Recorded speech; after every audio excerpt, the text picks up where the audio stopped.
So dear students, आज हम अपना इनऑर्गेनिक केमिस्ट्री का जो फर्स्ट यूनिट है, that is about the bio inorganic chemistry, उसको स्टार्ट करेंगे। और उसमें हम पहला जो लेक्चर वो हम स्टार्ट करेंगे with the introduction to bio inorganic chemistry.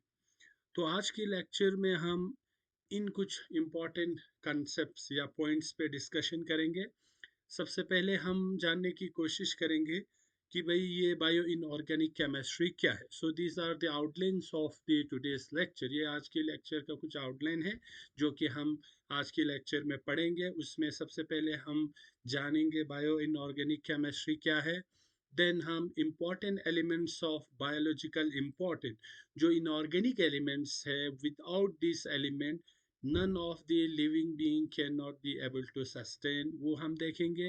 इसके बाद और एक इम्पॉर्टेंट आपकी कंसेप्ट है जिसको हम कहते हैं dose response cure of essential element, कि अगर आपकी बॉडी में कुछ एसेंशियल एलिमेंट्स हैं तो उन एलिमेंट्स का एक डोज रिस्पॉन्स या एक पर्टिकुलर कंसंट्रेशन में प्रेजेंट होना ज़रूरी है। अगर वो एलिमेंट उससे ज़्यादा होगा तब भी प्रॉब्लम होंगे, उससे कम होगा तब भी प्रॉब्लम होंगे, उसको जानेंगे। एंड लास्टली हम कुछ इंपॉर्टेंट एसेंशियल इनऑर्गेनिक एलिमेंट्स के बारे में डिस्कस करेंगे कि वो कौन से एसेंशियल इनऑर्गेनिक एलिमेंट्स है जो ऑर्गेनिक कंपोनेंट्स के साथ साथ बायोलॉजिकल सिस्टम में प्रेजेंट होते हैं और उनका क्या बायोलॉजिकल रोल है। इन चार इंपॉर्टेंट कॉन्सेप्ट्स के बारे में आज के लेक्चर में हम जानने की कोशिश करेंगे। तो सबसे पहले हम डिफाइन करेंगे कि what we mean by bio inorganic chemistry. ये जो कॉन्सेप्ट है, ये जो टॉपिक है जिसको हम आगे पढ़ेंगे, बायो इनऑर्गेनिक केमिस्ट्री, ये क्या चीज़ है। So in broad term bio inorganic chemistry को हम ऐसे डिफाइन कर सकते हैं कि it is a discipline at the interface of the more classical areas of inorganic chemistry and the biology. तो हम ये कह सकते हैं it is the intermixing of the inorganic chemistry and the biology।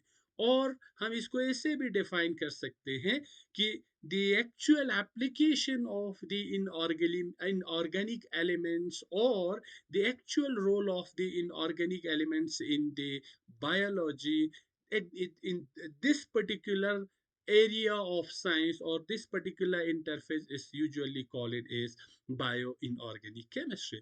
Or in more advanced way we can say that bio inorganic chemistry is devoted to all the aspect of inorganic element.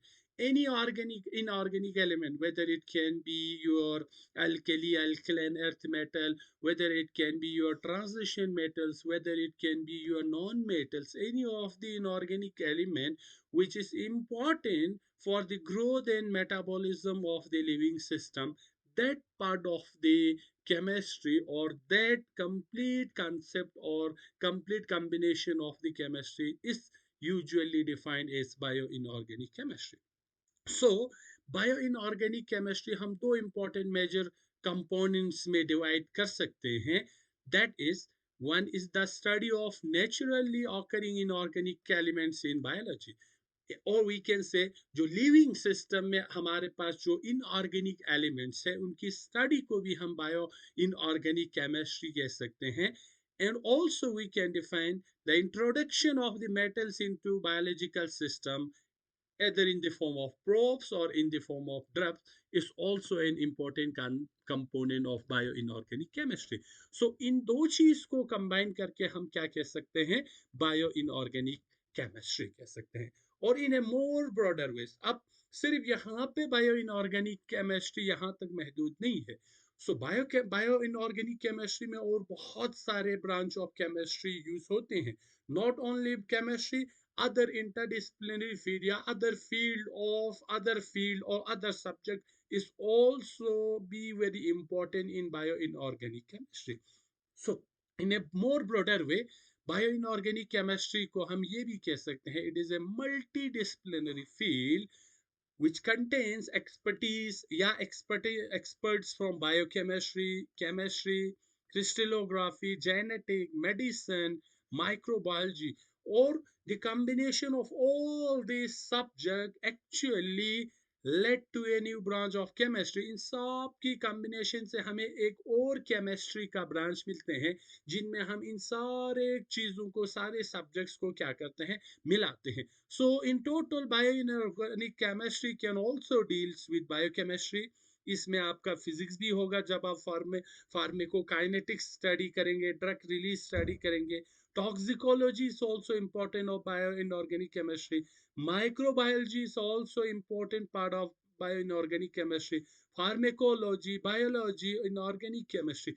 ये सारे subject जब combine हो कि हमें एक नया branch of chemistry देते हैं. इन सारे मल्टी डिसिप्लिनरी फील्ड को हम कंबाइन करके इन ब्रॉडेस्ट टर्म हम क्या कह सकते हैं, bio inorganic chemistry. So ultimately हम ये डिफाइन कर सकते हैं कि भाई bio inorganic chemistry is a combination of many subject और मेनी फील्ड, जिसमें आपका बायोकेमिस्ट्री, क्रिस्टलोग्राफी, क्योंकि क्रिस्टलोग्राफी जब तक होंगे नहीं हम स्ट्रक्चर नहीं बता सकते हैं किसी भी कंपाउंड का. जेनेटिक हुआ, मेडिसिन हुआ, जहाँ पे एक्चुअली हम बायो इनऑर्गेनिक केमिस्ट्री में हम क्या करते हैं, हम डिफरेंट इनऑर्गेनिक लीगेंड्स को हम एज ए ड्रग यूज करते हैं टू ट्रीट वेरियस डिजीजेस.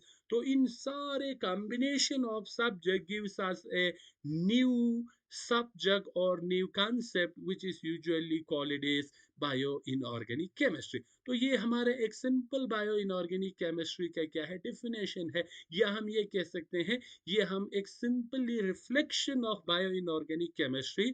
इन दो तीन डेफिनेशन से हम बायो इनऑर्गेनिक केमिस्ट्री को रिफ्लेक्ट कर सकते हैं. नाउ ये तो हमारा बायो इनऑर्गेनिक केमिस्ट्री हुआ.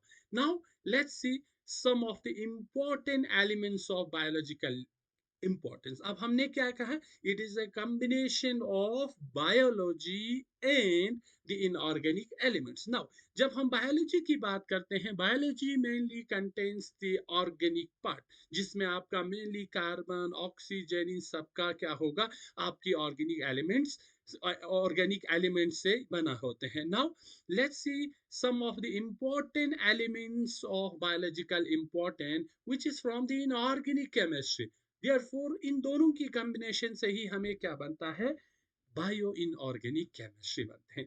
तो जब हम बायोलॉजी की बात करते हैं तो बायो जो भी बायो कंपाउंड्स होते हैं, we know that all the well known elements which are part of the biology or part of any biochemical compound, their major building blocks for cellular components include protein होते हैं, nucleic acid, polysaccharides, membranes, metabolites. ये सारी चीजें जो है आपकी, जो कि एक बिल्डिंग ब्लॉक होते हैं किसी भी सेलुलर कंपोनेंट का, वो चाहिए आप न्यूक्लिक एसिड की बात करें, प्रोटीन की बात करें, पॉलीसैकेराइड की बात करें, ये सारे चीजें इन एलिमेंट्स का बना होते हैं. इसमें कार्बन होंगे, हाइड्रोजन होंगे, ऑक्सीजन होंगे, nitrogen, phosphorus, sulphur. However, despite this organic diversity, हमारा लाइफ जो है सिर्फ इन ऑर्गेनिक डाइवर्सिटी पे डिपेंड नहीं कर सकते हैं, नहीं करते हैं, या हम ये कहेंगे कि the life can not sustain only on this organic component. In organic components की सिर्फ होने की वजह से लाइफ सस्टेन होना पॉसिबल नहीं है. However, there are certain inorganic elements also which are very essential to life process. अब ये हमारे ऑर्गेनिक कंपोनेंट्स तो है, या ऑर्गेनिक हमारे पास ऑर्गेनिक जो पार्ट है वो तो है, लेकिन सिर्फ उनकी प्रेजेंस से लाइफ सस्टेन नहीं कर सकते हैं. लाइफ सस्टेन होने के लिए कुछ एसेंशियल इनऑर्गेनिक एलिमेंट्स का प्रेजेंस होना भी जरूरी है. सो there are 11 elements of the periodic table that are required for all form of life. हर एक जो लिविंग लाइफ है उनके लिए इन ऑर्गेनिक कंपोनेंट्स के साथ साथ बाकी 11 important elements are there in the periodic table which is necessary for any form of life. अब वो कौन है, ये है hydrogen, carbon, nitrogen, oxygen, then sodium, magnesium, phosphorus, sulfur, chlorine, potassium, and calcium. So these are the essential elements which are from the periodic table, which are necessary for any form of life. Now, besides this, there are other elements also which are required in trace amount, or we can say the presence of the other elements are required in very minimal concentration. However, the presence even in the trace amount are very important for if we talk about animals, plant, bacteria also. So जो major component के साथ साथ कुछ और element present होते हैं जो कि बहुत कम कंसंट्रेशन में प्रेजेंट होते हैं, लेकिन उनकी कम कंसंट्रेशन का होना भी बहुत इंपॉर्टेंट है। चाहिए आप एनिमल की बात करें, प्लांट की बात करें, बैक्टीरिया की बात करें, इनमें अगर हम बात करें तो vanadium, chromium, manganese, iron, cobalt, nickel, copper, zinc, molybdenum, boron, fluorine, silicon, iodine. So ये सारे कुछ ऐसे एलिमेंट्स हैं जो कि other major elements 11 major elements के साथ साथ इन सारे एलिमेंट्स का होना भी क्या है, बहुत जरूरी है। नाउ इन सारे एलिमेंट्स को हम डिफरेंट कैटेगरी में फर्दर क्या कर सकते हैं, डिवाइड कर सकते हैं। सो based on the requirement of this element, in element की रिक्वायरमेंट किसी भी फॉर्म ऑफ लाइफ में कितना इसकी इंपॉर्टेंस है, इनकी बेसिस पे हम क्या कर सकते हैं, इन एलिमेंट्स को चार इंपॉर्टेंट कैटेगरी में डिवाइड कर सकते हैं। The very one important category is the essential element, second one is the non-essential element, third is the trace element, and the last one is the toxic element. Now what is essential element? ये वो element है जिसका body में होना बहुत जरूरी है, इनके एब्सेंस से आपका बॉडी काम नहीं कर सकते हैं। So these are the few of the elements which are essential for any living system, जिसमें आपका ऑक्सीजन हुआ, carbon, hydrogen, nitrogen, phosphorus, sodium, potassium, magnesium, chlorine, calcium, sulfur, etc. So these are the classification based on the requirement in any living system. Essential means जिनका होना बहुत जरूरी है, या हम ये कह सकते हैं जिसको बॉडी में क्या जिसकी बॉडी में प्रेजेंस होना बहुत जरूरी है। then the second category is the non essential element, then last third is the trace element, जिनका कंसंट्रेशन बहुत कम होना क्या है, जरूरी है, लेकिन इनका प्रेजेंस होना बहुत जरूरी है। And the last one is the toxic element, जिसमें मेनली हमारा क्या होते हैं, और हैवी एलिमेंट्स होते हैं, या जिनको हम हैवी मेटल्स कहते हैं, इनकी प्रेजेंस से बॉडी में क्या हो जाते हैं, टॉक्सिसिटी होना स्टार्ट होते हैं, हमारे बायोलॉजिकल जो मेटाबॉलिक प्रोसेस है उनमें इंटरफेरेंस करना स्टार्ट कर देते हैं। तो इसीलिए इन एलिमेंट्स को हम किस कैटेगरी में रखते हैं, टॉक्सिक एलिमेंट्स की कैटेगरी में रख देते हैं। सो ये कुछ ऐसे एलिमेंट्स हैं जिनकी बॉडी में होना बहुत ज़रूरी है, कुछ का होना ज़रूरी है, लेकिन ट्रेस एलिमेंट कम कंसंट्रेशन में होना ज़रूरी है, कुछ का प्रेजेंस से हमारे बॉडी में क्या होते हैं, टॉक्सिसिटी प्रोड्यूस होना स्टार्ट होते हैं। Now let's define what we mean by essential and non essential trace and toxic element.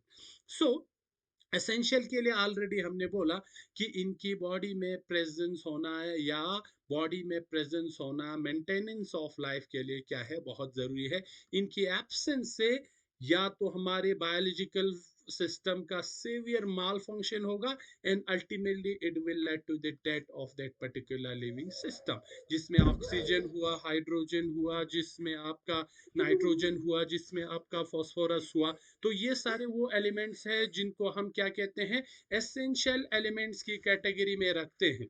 Second important category को हमने नॉन एसेंशियल एलिमेंट्स कहा। अब नॉन एसेंशियल एलिमेंट्स क्या है, ये वो एलिमेंट्स है जिनका उतना ज्यादा पॉजिटिव रोल नहीं होते हैं, और हम ये कह सकते हैं even in the absence of this element does not affect the body of an organism, जैसे कि अल्मुनियम, स्ट्रोंशियम, बेरियम, टिन, क्योंकि इनका उतना ज्यादा पॉजिटिव रोल नहीं होते हैं, इनकी एब्सेंस से भी आपकी बॉडी में या किसी भी बायोलॉजिकल सिस्टम में उतना ज्यादा प्रॉब्लम नहीं होगा। लेकिन सबसे इंपॉर्टेंट क्या है, that is the essential element, उनका होना जरूरी है, उनकी नहीं होने से हमारा सारा बायोलॉजिकल सिस्टम डिस्टर्ब होंगे। Third category is the trace element, ये वो एलिमेंट है जो कि बहुत कम कंसंट्रेशन में क्या होंगे, प्रेजेंट होंगे, और इनका होना क्या है, जरूरी है फॉर लाइफ प्रोसेस। ये भी नहीं होंगे तब भी प्रॉब्लम होगा, इसकी कंसंट्रेशन ज्यादा होंगे तब भी प्रॉब्लम होगा। And the last one is the toxic element, जिसकी प्रेजेंस से हमारा नेचुरल बायोलॉजिकल फंक्शन क्या होंगे, डिस्टर्ब होंगे। तो इन टॉक्सिक एलिमेंट्स का बिल्कुल भी बायोलॉजिकल सिस्टम में क्या है, नहीं होना चाहिए, क्योंकि ये वो एलिमेंट्स होते हैं जो कि ऑलरेडी जो हमारे बॉडी में नेसेसरी एलिमेंट्स होते हैं या जो एसेंशियल एलिमेंट्स होते हैं, उनकी रोल को क्या कर देते हैं, डिस्टर्ब कर देते हैं bye we can say by displacing that essential elements with the toxic elements। तो अगर हम बात करें तो हमारे बॉडी में कुछ एलिमेंट का बहुत इंपॉर्टेंट है, कुछ का होना ना होने से उतना ज्यादा इफेक्ट नहीं होते हैं, कुछ का होना जरूरी है लेकिन बहुत कम कंसंट्रेशन में होना जरूरी है, कुछ का बॉडी में बिल्कुल भी क्या होना है, होना नहीं चाहिए, अदरवाइज वो किस क्या प्रॉब्लम कर देंगे, हमारे बायोलॉजिकल फंक्शन को डिस्टर्ब कर देंगे। नाउ तो हमने ये देखा कि हमने बोला कि कुछ एलिमेंट है उनका कंसंट्रेशन क्या होना चाहिए, बहुत एक ऑप्टिमम कंसंट्रेशन में होना चाहिए, उससे ज्यादा होगा तब भी प्रॉब्लम होंगे, उससे कम होंगे तब भी प्रॉब्लम होंगे। तो उस उस कंसंट्रेशन को जो कि हमारे बॉडी किसी भी एलिमेंट के बियर कर सकते हैं, उसको हम क्या कहते हैं, ऑप्टिमम कंसंट्रेशन कहते हैं। And we can say and the dosage of that element whether it is present in a particular concentration, या हम कह सकते हैं बहुत कम है या कहेंगे बहुत ज्यादा है, उस कंसंट्रेशन को जो कि आपकी बॉडी उसको टॉलरेट कर सकते हैं, उस कंसंट्रेशन से कम होगा प्रॉब्लम होगा, उससे ज्यादा होगा प्रॉब्लम होंगे, उस कंसंट्रेशन की रिस्पॉन्स को हम कहते हैं डोज रिस्पॉन्स को। सो concentration of the metal ion in our system is controlled within a very fine limit, एक particular limit में ही क्या होते हैं, allow करते हैं, control करते हैं। So this control is generally exercised by certain biological complexing agent।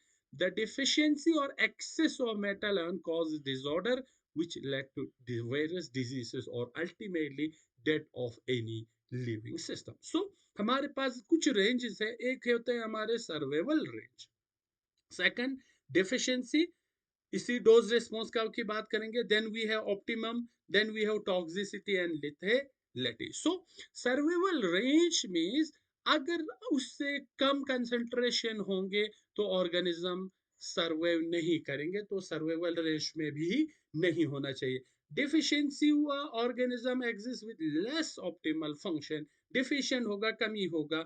Optimum means it is that particular region, ये रीजन की अगर हम इस ग्राफ की बात करें तो इसको हमने 5 हिस्सों में डिवाइड कर रखा हुआ है। ये एक वो है, this is the response of the biological system, this is the dosage of any particular element. Now एक दो हमारे पास एक रीजन ये है, दूसरा ये है, 3 ये है, 4 ये है, 5। सो इन पांचों रीजन्स का अपना इंपॉर्टेंट है। देखो अगर किसी भी एलिमेंट का कंसंट्रेशन आपकी इस रेंज में फॉल अप होता है किसी भी लिविंग सिस्टम में, that is called it is the survival range. It means ये वो कंसंट्रेशन है जो कि आपकी बॉडी की रिक्वायरमेंट से बहुत कम है। So this particular range is also called it is survival range. तो इससे उस में एलिमेंट की उसके उस लिविंग सिस्टम में डिफिशियंसी होंगे, उसकी कमी होंगे, तो बहुत कमी होंगे तो आपका बायोलॉजिकल फंक्शन प्रॉपर परफॉर्म नहीं कर पाएंगे, तो अल्टीमेटली इस रीजन में उस लिविंग सिस्टम का डेथ होना क्या है, पॉसिबल। ठीक है ना। इसके बाद थोड़ा कंसंट्रेशन और बढ़ सकते हैं, हमारा सेकंड रेंज में आएंगे जिसको हम क्या कहते हैं, डिफिशियंसी रेंज। कि लेट्स से आपको प्रॉब्लम होता है, डॉक्टर के पास जाते हैं, डॉक्टर टेस्ट देते हैं, तो हम कहते हैं इसमें फॉर एग्जांपल आयरन की कमी है, so that particular region is called it is the deficiency region. It means all तो उस एलिमेंट की उस बॉडी में कंसंट्रेशन कम है लेकिन उतना कम नहीं है कि आपकी बायोलॉजिकल फंक्शन टोटली डिस्टर्ब होंगे, लेकिन जितना बायोलॉजिकल सिस्टम के लिए कंसंट्रेशन चाहिए उतना काफी नहीं है, उस रीजन को हम क्या कहते हैं, डिफिशियंसी रीजन। देन थर्ड हमारे पास वो रीजन है जहां पे उस पर्टिकुलर एलिमेंट की कंसंट्रेशन उतना है जितना बायोलॉजिकल सिस्टम के लिए चाहिए होगा, उस रेंज को हम क्या कहते हैं, optimal range. And then after optimal range आप क्या अगर उस पर्टिकुलर एलिमेंट की कंसंट्रेशन और बढ़ जाएंगे तो हम यूजुअली उस रेंज को हम टॉक्सिक रेंज कहते हैं, मींस आपकी बॉडी की रिक्वायरमेंट से ज्यादा है। तो अल्टीमेटली उससे भी अगर ज्यादा होंगे तो हमारे पास एक रीजन होंगे जिसको हम लिथैलिटी रीजन कहते हैं, जहां पे again due to the excessness of that particular element it will cause the death of that particular living system. So ये जो रिस्पॉन्स है, एक बायोलॉजिकल सिस्टम किसी भी एलिमेंट की कंसंट्रेशन को रिस्पॉन्स करते हैं, उस रिस्पॉन्स को हम क्या कहते हैं, डोज रिस्पॉन्स को कहते हैं। Means there should be a proper dosage of any element in any living system. They concentration lower than that particular optimum range can again cause the disorder in that living system, and the concentration higher than that of the optimal concentration can also cause the disorder in that biological system. So this particular curve is usually called it as dose response curve, जिसमें बहुत कम होंगे, optimum range से कम होंगे, उससे भी problem होगा, optimum range से ज्यादा होंगे, उससे भी प्रॉब्लम होंगे। तो हर एक जो एसेंशियल एलिमेंट्स आपकी बॉडी में है, the presence of that element should be in a very we can say in a controlled manner. Excessiveness again causes the disorder, deficiency again will cause this the disorder. So ये dose response curve बहुत important रहते हैं किसी भी living system के लिए। Next, let's see some of the important metal ions that are present in any biological system, and there should be there is an important role of that particular metal ion in biological system. तो सबसे पहले हमारा जो metal ion होता है, it is the calcium. Calcium हमें पता है बहुत इंपॉर्टेंट क्या है, एलिमेंट है। हमें पता है calcium is very crucial for all animals and human being. Usually अगर हम एक हेल्दी ह्यूमन की बात करते हैं तो अराउंड 1.05 kg ऑफ कैल्शियम होते हैं, जिसमें 99% of that calcium exist as phosphate resembling the mineral hydroxyphosphate, जिसको हम कैल्शियम ऑक्सीफॉस्फेट कहते हैं।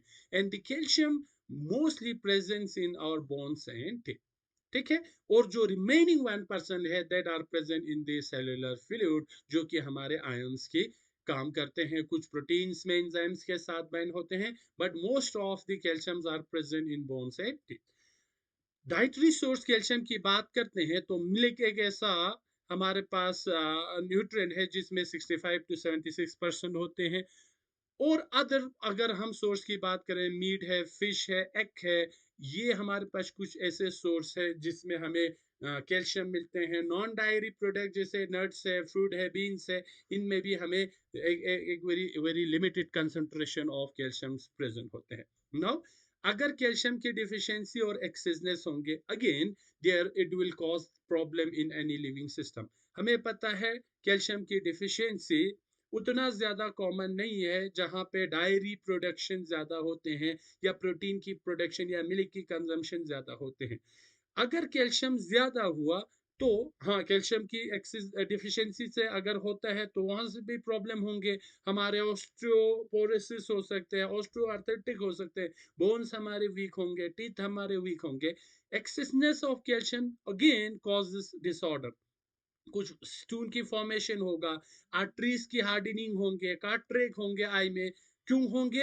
Due to the accumulation of calcium in certain parts of the organ. आपके ज्वाइंट में कैल्शियम का एकोमुलेशन होना, आर्टरीज में होना, आइस में होना, जिससे आपकी बॉडी में डिसऑर्डर प्रोड्यूस हो सकते हैं। तो ये पहला हमारा इंपॉर्टेंट एलिमेंट है या मेटल आयन है which has a very important biological role.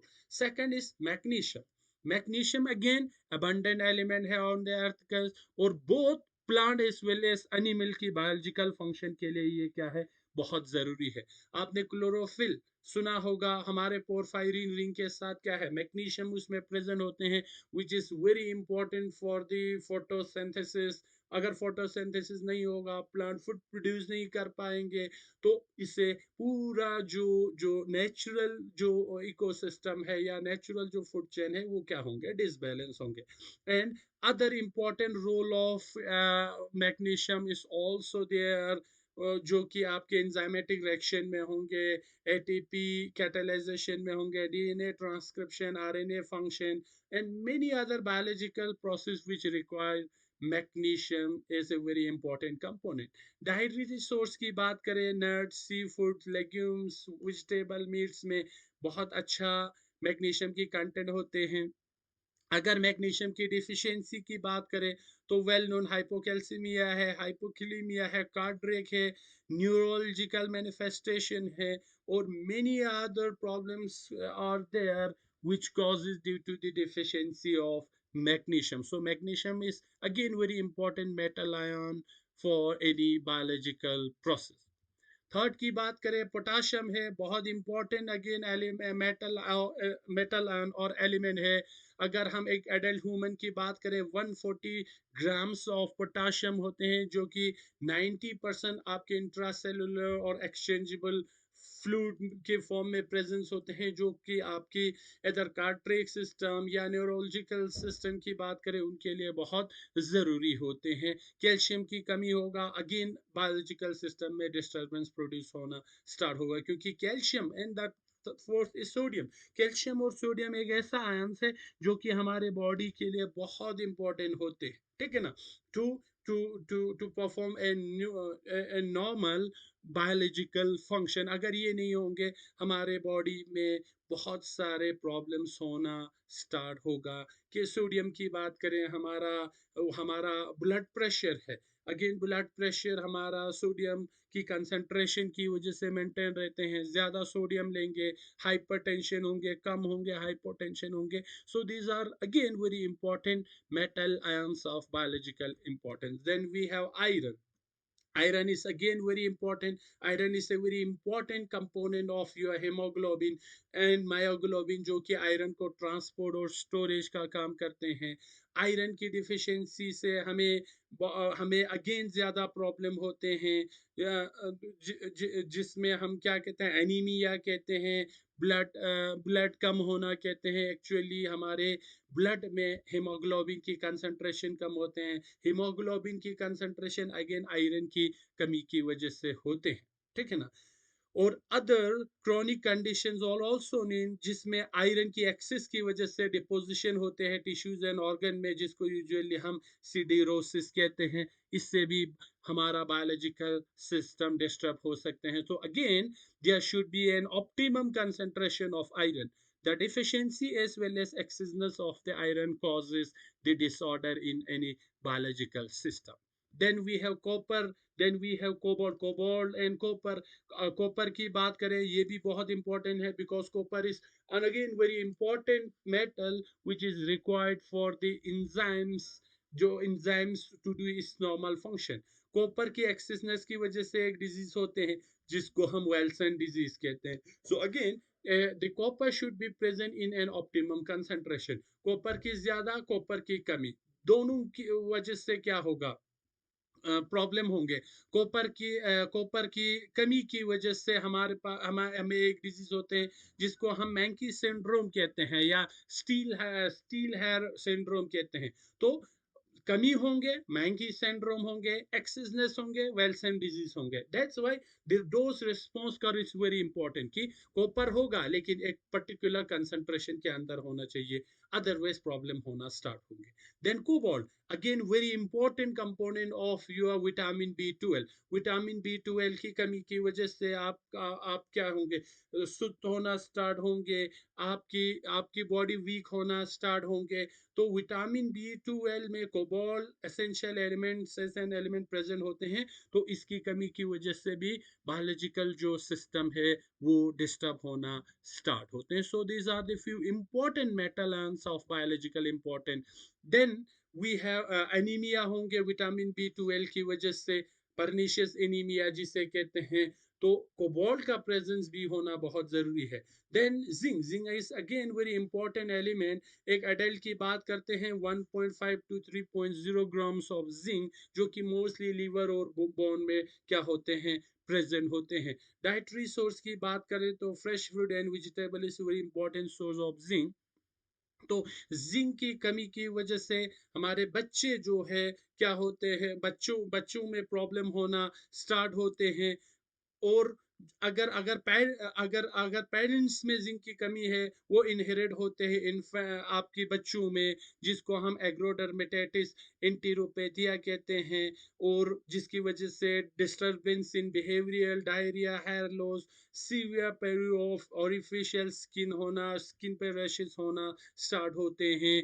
तो जिंक भी एक बहुत इंपॉर्टेंट मेटल आयन है या इनऑर्गेनिक एलिमेंट है which is required to perform the normal function. So ultimately हम सम अप करते हैं कुछ इंपॉर्टेंट मेटल आयंस और उनकी बायोलॉजिकल रोल उनके हम देखेंगे।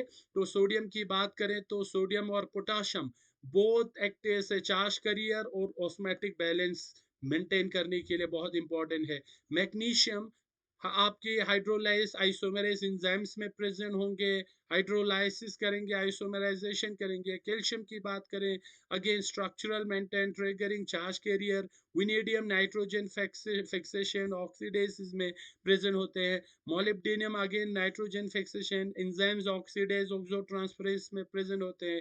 टंगस्टन की बात करें, डिहाइड्रोजनेज एंजाइम में प्रेजेंट होते हैं। Manganese photosynthesis oxidase, iron structure iron oxidase, dioxygen transport and storage, electron transfer, nitrogen fixation, सारे इनमें मैग्नीशियम का बहुत इंपॉर्टेंट रोल होते हैं। कोबाल्ट की बात करें ऑक्सीडेज में एल्काइल ग्रुप ट्रांसफरेज। निकल की बात करें हाइड्रोजनेज एंड हाइड्रोलाइज में प्रेजेंट होंगे।